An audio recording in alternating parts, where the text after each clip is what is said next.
যদি কেউ ছিনিমিনি খেলতে চায়, ইসলামের উপর আঘাত করতে চায়, আলেমদের উপর আঘাত করতে চায়, তাহলে তার সমুচিত জবাব আমাদের নেতৃস্থানীয় ওলামায়ে কেরাম ডাক দিয়েছিলেন মাঠে।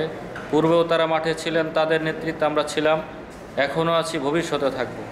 তবে হ্যাঁ, আমাদের ইতিপূর্বে যে সরকার ছিল, আওয়ামী লীগ সরকার, সে সরকার কিছুটা ইসলামের উপর ঘায়েল করেছিল, আলেমদের উপর নির্যাতন করেছিল, তৌহিদি জনতার উপর তারা নির্যাতন চালিয়েছিল, যার ফলে অসংখ্য আলেম ওলামাদেরকে তারা মিথ্যা মামলায় জেল হাজতে পাঠিয়েছিল।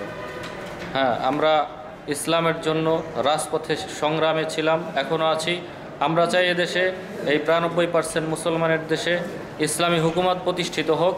সেই আশা নিয়ে, সেই লক্ষ্য উদ্দেশ্য নিয়ে আমরা কাজ করতেছি। ইনশাআল্লাহ অদূর ভবিষ্যতে অতি সত্বর আমাদের চেষ্টার বিনিময়ে আমরা বাংলাদেশের সংসদ পর্যন্ত আলেম ওলামারা যাব এবং সেখানে এই দেশের জন্য, ইসলামের জন্য, কোরআনের জন্য আমরা কাজ করব ইনশাআল্লাহ।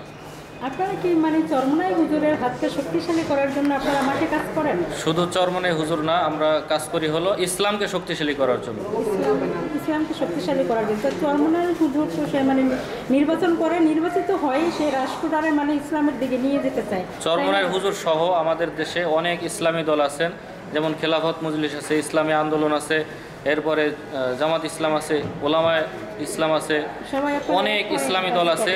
ইসলামী দলের যারা লিডার আছেন তাদের সকলের একটা চিন্তাধারা যে আমাদের দেশের মধ্যে কিভাবে ইসলামী হুকুমত প্রতিষ্ঠা হবে, এবং সবাই আমরা ঐক্যবদ্ধভাবেই সেই প্রচেষ্টা সামনে আগাচ্ছি। আগামী নির্বাচনে ইনশাআল্লাহ আমরা প্রার্থী দেব ৩০০ আসনে এবং আলেম ওলামাদের বিজয় হবে, সে আশায় আমরা ব্যক্ত করতেছি।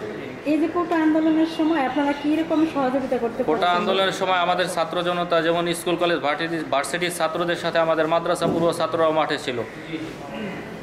আমরা এই স্বাধীনতার জন্য আমরা কাজ করি, দেশের স্বাধীনতার জন্য, ইসলামের স্বাধীনতার জন্য, এবং দেশ নিয়ে কেউ সিনেমিনি খেলুক, ইসলাম নিয়ে সিনেমিনি খেলুক, এটা আমরা করতে দেই নাই, এখনও দেব না, ভবিষ্যতে দেব না ইনশাআল্লাহ। ওই সরকারের আমলে দীর্ঘ ১৬-১৭ বছর আপনারা কিরকম নির্যাতিত হয়েছিলেন? ওই কোন ভাষা ছিলেন?